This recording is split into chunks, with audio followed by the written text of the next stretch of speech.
Hello दोस्तों, योगिता के law channel पर आप लोगों का स्वागत है। ये प्लेटफॉर्म हमेशा आपके लिए कुछ ना कुछ नए अंदाज में लाने की कोशिश करता ही है। जैसे कि आपको पता है कि हम सब सारे के सारे जो हैं, वो एक लीगल प्रैक्टिशनर हैं और हम लोग प्रैक्टिस करते हैं, तो हम लोगों को एक जजमेंट पढ़ने की अपनी लाइफ में रेगुलर बेसिस पे हैबिट ज़रूर बनानी चाहिए, जो कोशिश मैं आप लोगों के लिए ज़रूर करूँगी। यहाँ पर एक हमारे पास केस है जो कि Dimple versus state of Punjab का है, हाई कोर्ट का केस है। इस केस के अंदर क्या हुआ कि एक 19 साल की लड़की की मृत्यु हो जाती है। मृत्यु होने पर एक महिला को जो है वो अरेस्ट कर लिया जाता है और अरेस्ट करने पर वो महिला जो है उसको रेगुलर बेल ग्रांट कर दी जाती है। पढ़ लेते हैं। 19 साल की लड़की की मौत से जुड़े एक मामले में आरोपी एक महिला को रेगुलर बेल दे दी गई। उसे कुछ शर्तों के साथ पर्सनल और जमानत बॉन्ड जमा करने पर रिहा करने का निर्देश दिया गया। उसे जो रेगुलर बेल मिली दोस्तों, उसमें बोला गया कि भई आपको साथ में क्या देना पड़ेगा, बॉन्ड भी देना पड़ेगा। कोर्ट ने कहा कि special investigation team CCTV footage और कॉल रिकॉर्ड के एनालिसिस के आधार पर मिली फंडिंग्स में कथित हत्या में महिला का कोई एक्टिव रोल सामने नहीं आया। जब इस केस में इन्वेस्टिगेशन की गई पुलिस के द्वारा, तो पुलिस सीसीटीवी फुटेज और जो भी कॉल रिकॉर्ड्स आए, उसमें इस महिला का कोई भी हाथ नहीं था या इस महिला के अगेंस्ट में कोई भी प्रूफ नहीं मिला। और महिला होने के कारण कोर्ट ने नरम रुख अपनाया। एज अ फीमेल होने के कारण कोर्ट ने क्या किया, एक सॉफ्ट कॉर्नर रखा। ये महिला एक शिकायत ये मामला एक शिकायत से शुरू हुआ था, मतलब ये जो केस है वो कंप्लेंट बेस पर आया है। एक टीनेजर लड़की मोड़ मंडी जाने के बाद लापता हो गई। एक लड़की टीनेजर है जिसकी उम्र 19 साल है और तकरीबन वो जैसे ही मोड़ मंडी पर पहुंची और वो गायब हो गई। आरोप है कि उसे एक गाड़ी में ले जाया गया और मार्च 2025 में 2 दिन की तलाश के बाद उसकी लाश पंजाब के मोड़ मंडी के इलाके के यात्री गांव के पास एक नहर से क्या की गई, बरामद की गई। तो ये एक छोटा-सा केस है यहाँ पर।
अब इसके ऊपर चंडीगढ़ हाई कोर्ट ने अपनी क्या करा, एक डिसीजन सुनाया। इस केस के अंदर जो रेगुलर बेल के लिए एप्लीकेशन लगी थी, वो डिंपल के द्वारा लगाई गई, जो कि पिटिशनर है, स्टेट ऑफ पंजाब रिस्पोंडेंट है। इसके अंदर एक कोरम है, honourable mister justice Surya Pratap Singh ने ये जजमेंट दिया है, जिसके अंदर प्रेजेंट में विपिन गए सीनियर एडवोकेट थे, निखिल घाई एडवोकेट हैं और यहाँ पर जो पिटिशनर की साइड से हैं, एक आईपीएस ऑफिसर भी हैं Sabharwal ji, and mister Naresh Jain advocate for the complainant की साइड पर है। कंप्लेनेंट कौन? जिसकी बेटी की मृत्यु हुई है वो। अब यहाँ पर सूर्य प्रताप सिंह जी जो हमारे जज साहब हैं, उन्होंने अपनी जजमेंट देना शुरू किया। वो कहते हैं कि फॉर द कमीशन, अब एक बात सुनिए, ऑफेंस हुए किसके अंतर्गत ऑफेंस को हम देखते हैं, तो यहाँ पर हम भारतीय न्याय संहिता के अंतर्गत जितने भी ऑफेंस हुए हैं उनको बीएनएस में लेते हैं। लेकिन प्रोसीडिंग कैसे चलेगी? बीएनएसएस के अकॉर्डिंग चलती है। For the commission of offence punishable under section 103, 238, 239 and 249 of भारतीय न्याय संहिता, herein after being referred to as BNS only of FIR, FIR पे केस दर्ज हुआ था, कंप्लेंट 21 डेटेड 11/3/2025 को। ये एफआईआर जो है पुलिस स्टेशन मोर डिस्ट्रिक्ट भटिंडा के अंदर गई। Regard of commission have mention offence को इसके अंदर लिखा गया। पिटिशनर हैज बीन अरेस्टेड, जो पिटिशनर है, जो कि जिसका नाम क्या है, डिंपल है, उसको अरेस्ट कर लिया गया और उसको कस्टडी के अंदर ले लिया गया। सारी जज साहब जो बता रहे हैं कि कैसे कैसे केस हमारे सामने आया, अब जैसे हम एग्जाम में जाते हैं तो वहां पर हमारे सामने जजमेंट राइटिंग भी आती है। तो केस बिल्कुल साफ है कि एक 19 साल की लड़की है, वो घर से निकलकर बाहर गई, बाहर जाने के बाद वो एक नहर के पास पहुंची और वहां पर पहुंच के वो गायब हो गई। जब वो गायब हुई तो सबसे पहला शक किसके ऊपर गया? डिंपल के ऊपर गया। उसके पेरेंट्स ने जाकर एफआईआर लिखवाई और उसमें डिंपल का नाम लिया। डिंपल को अरेस्ट कर लिया गया और कस्टडी के अंदर डाल दिया गया। Therefore craving of concession of bail, अब वो जो डिंपल है वो क्या कर रही है? वो बात कर रही है बार बार बेल की। And the first petition for bail file by the petitioner, petitioner के द्वारा यही फर्स्ट पिटीशन है जो उसने क्या करी है? बेल के लिए लगाई थी, अंडर सेक्शन 483 ऑफ भारतीय नागरिक सुरक्षा संहिता 2003 2023। इसके अंदर क्या है कि बताया था मैंने आपको कि ऑफेंस किसके ऑफेंस जो है वो सारे के सारे बीएनएस के अंतर्गत कंसिडर होंगे, और जो प्रोसीडिंग चलेगी वो कैसे चलेगी? भारतीय नागरिक सुरक्षा संहिता के अकॉर्डिंग चलेगी। नेक्स्ट पैराग्राफ में जज साहब क्या कहते हैं? अब जैसे हमारा कोई भाई बंधु दोस्त बनेगा तो उसी किसी का नाम लेके सोच लेते हैं। In the nutshell the fact emerging from record at are that FIR of the case come into the begin at the instance of Sumit Goyal. अब ये क्या है? यहाँ पर रिकॉर्ड होता है, एफआईआर रजिस्टर हो गई, किसके अंतर्गत? सुमित गोयल के अंतर्गत ये केस चलता है। आफ्टर बीइंग रेफर्ड अ कंप्लेनेंट ओनली, जो सुमित गोयल क्या है? इस केस के कंप्लेनेंट है। It was reported by above mention complain that his daughter, उनकी जो डॉटर है चेरिश गोयल एज 19 ईयर्स, जिस बच्ची की लाश मिली है, years was studying in MCM DAV college sector 36 Chandigarh के अंदर पड़ती है। 9/3/2025 को she left Chandigarh for home at Morar Mandi, उसने अपना घर छोड़ा था 9 तारीख को, मार्च 2025 में। मोर मंडी पर वो पहुंची। अकॉर्डिंग टू द कंप्लेनेंट, जो उसके फादर हैं जिनका नाम सुमित गोयल है, she did not reach home and when the parent of Cherish Goyal try to contact her, बच्ची घर नहीं पहुंची, उसके पेरेंट्स ने उसे कांटेक्ट करने की कोशिश करी। And she told her mother eight 9:30 to 10 p.m. she was in distress and she was locked in a room and an attempt to rape her was being made. उसकी मदर से उसकी बात हुई 9:30 से 10 के बीच। उसने बच्ची ने बताया कि वो एक कमरे के अंदर क्या है? बंद है, और उसके साथ क्या करने की कोशिश की जा रही है? रेप करने की कोशिश की जा रही है, या उसके साथ रेप अटेम्प्ट हुआ है। It was further stated by the complainant on that inquiry, जैसे ही उसके पिताजी को ये बारे में पता चला, वो उन्होंने क्या किया? They come to know that his daughter had reach Mor Mandi, वो वहां पहुंचे, but kidnapped by Mukul Mittal and Karan Bansal along to unknown person in the Bolero vehicle bearing registration number। ये उनके दो लोगों को उन्होंने देखा, मुकुल मित्तल और करण बंसल, वो उसको बच्ची को किडनैप करके इस गाड़ी के अंदर ले जा रहे थे। ये इंसिडेंट लिखा जजमेंट के अंदर। ये किस पे लिखे जा रहे हैं इंसिडेंट सारे के सारे? जो एफआईआर रजिस्टर्ड हुई है उसी को कंसिडर करके जज साहब जो है अपने जजमेंट में रेफरेंस दे रहे हैं। नेक्स्ट क्या है? Since there were allegation of kidnapping of his daughter, the FIR was launched and investigation taken up. FIR launch हो जाती है, इन्वेस्टिगेशन चलता है। As per prosecution during the course of investigation, the अब क्या होता है? प्रोसिक्यूशन जो है कोर्स ऑफ इन्वेस्टिगेशन के टाइम में जो एक्यूज्ड से पूछा गया, मुकुल मित्तल, हिज फादर, जिनका नाम मुकुल मित्तल के पापा का नाम है रवि, फादर अंकल राजकुमार, करण बंसल, सबको अरेस्ट कर लिया गया। Whereas the fifth accuse namely Dimple, उसमें से पांचवी एक्यूज का नाम था Dimple, was produce in the police station. 12 तारीख को पुलिस स्टेशन पे लाई। लड़की के साथ घटना हुई 9 तारीख को, लड़की लाई जा रही है 12 तारीख को। कौन? Dimple. In this case the prosecution 12/3/2025 dead body of Cherish Goyal was recovered, बच्ची की लाश मिल गई, कोटला कैनल ब्रांच के पास मिली। Section 103 BNS was added in this case, murder case के लिए इसमें क्या करते हैं? 103 का सेक्शन लगा दिया गया। सब कुछ सुना गया, हियर्ड, सुन लिया गया। It has been contended on the behalf of petitioner that the petitioner is innocent, उसने बोला कि पिटिशनर तो इनोसेंट है। Who has be falsely implicated in the present case, उसे जबरदस्ती या झूठा बतलाकर इस केस में फंसाने की क्या की गई? कोशिश की गई।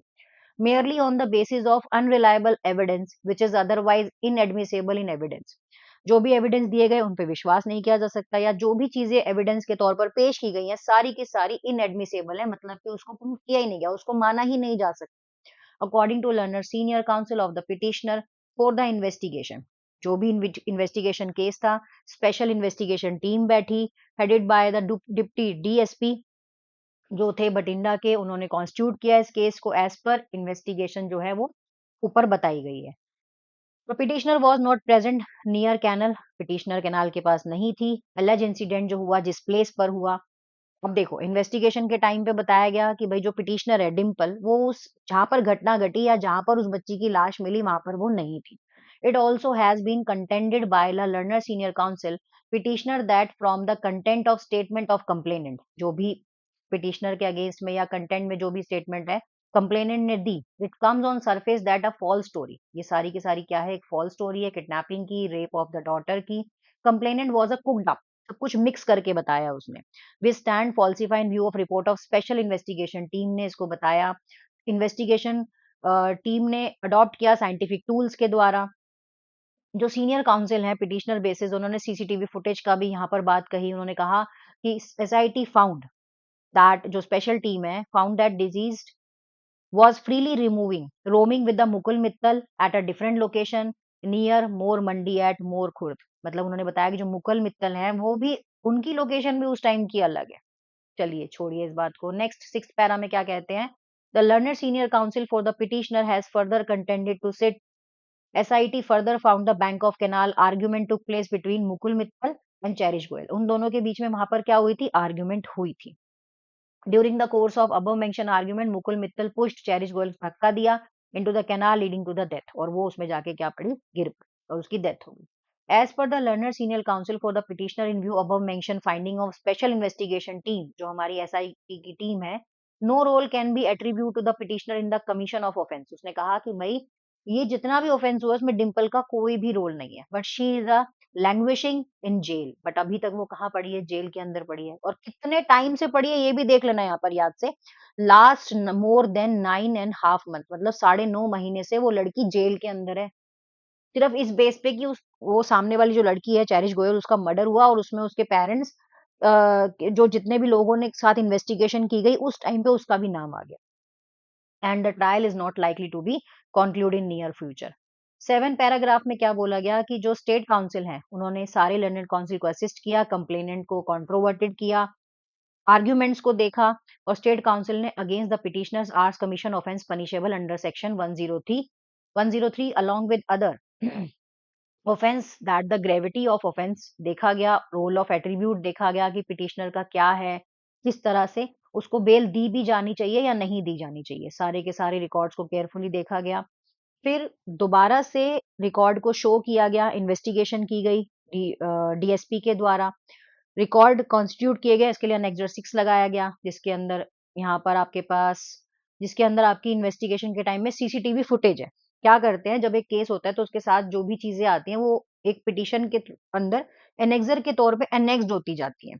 ठीक है, जुड़ती चली जाती है कि ये लड़की का, जैसे अब एक मान लो एक डाइवोर्स पिटिशन फाइल करते, तो डाइवोर्स पिटिशन के अंदर क्या क्या चीजें फाइल करेंगे, तो उसके सारे एनेक्सर्स हम लगाते जाते हैं और उसके लिए फिर एक इंडेक्स बनाते हैं हम, ताकि हम कोर्ट में दिखा सकें कि हमने ये चीज लगाई है, देखिए ये चीज इसको बताती है या दिखाती है. तो एनेक्सर्स जो होते हैं वो हमारे सपोर्टिंग डॉक्यूमेंट्स होते हैं हमारी बात को कहने के लिए.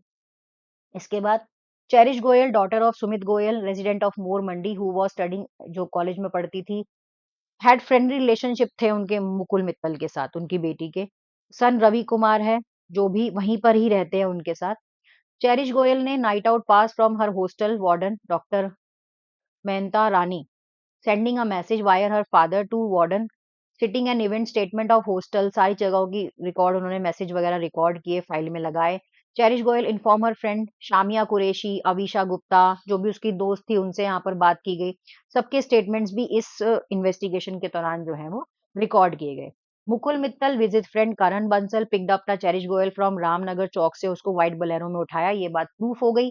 And belonging to his uncle Rajkumar, जो जिनका नाम राजू है, इलियास राजू, मतलब जैसे कि इसका शॉर्ट नाम हो तो उसके लिए यहाँ पर रेफरेंस है, जो कि हरजीत इलियास जीती जिसका नाम है. ट्रैवलिंग के टाइम में Barnala returning to Mor Mandi, Mukul uncle Rajkumar took over the vehicle, dropped Karan Bansal at his house, और मुकुल मित्तल को चेरिश गोयल के मुकुल के हाउस पे उन्होंने छोड़. सारी स्टेटमेंट आ गई निकल के. अभी तक डिंपल का कोई भी नाम नहीं है, लेकिन जज साहब की जजमेंट पढ़नी है. हमारे जजमेंट पढ़ने का मतलब है कि किस बिहाफ ऑफ उन्होंने एक व्यक्ति को बेल दी, वो भी regular. Father of Mukul Mittal and Cherish Goyal along with other were at Khatu Shyam, Salasar, Rajasthan religious pilgrimage. PDR analyse किया गया, सारा कुछ स्टेटमेंट लिया गया. मुकुल मित्तल, चेरिश गोयल, मुकुल हाउस में उसको छोड़ा गया ऑन अ मोटरसाइकिल. ये सीसीटीवी फुटेज पे कंफर्म हो गया कि चेरिश जो थी वो मुकुल के हाउस पर ही उसको मोटरसाइकिल मतलब वहीं पर थी, मुकुल के हाउस में थी, ज्यादा अंदर तक नहीं जाती। उसके बाद केनाल ट्रैक को, नियर विलेज, वहां की सारी चीजों को देखा गया, मोटरसाइकिल को देखा गया, बातचीत की गई, जो भी स्टडीज वगैरह दोनों साथ में करते थे। और यहाँ से ये पता चला कि Mukul Mittal admit during the interrogation that he push cherish Goyal into the canal. कुल मित्तुल ने यहाँ पर क्या कर लिया, कन्फेशन कर लिया कि भैया हाँ, मैंने ही इसको वहां पर नहर के अंदर फेंका था, इस वजह से इसकी मौत हो गई। तो अब हम mention finding of SIT and the other facts circumstances pertaining to present case के अंदर कंसीडरेशन किया गया। पिटिशनर्स जो थे ऑलरेडी कस्टडी में थे 9.5 महीने से। फाइंडिंग रिकॉर्ड जो भी एसआई टीम ने जमा किए थे वो सारे के सारे एक्टिवली इन्वॉल्व थे, नॉट इन्वॉल्व थे। Trial is not likely to be conclude in near future.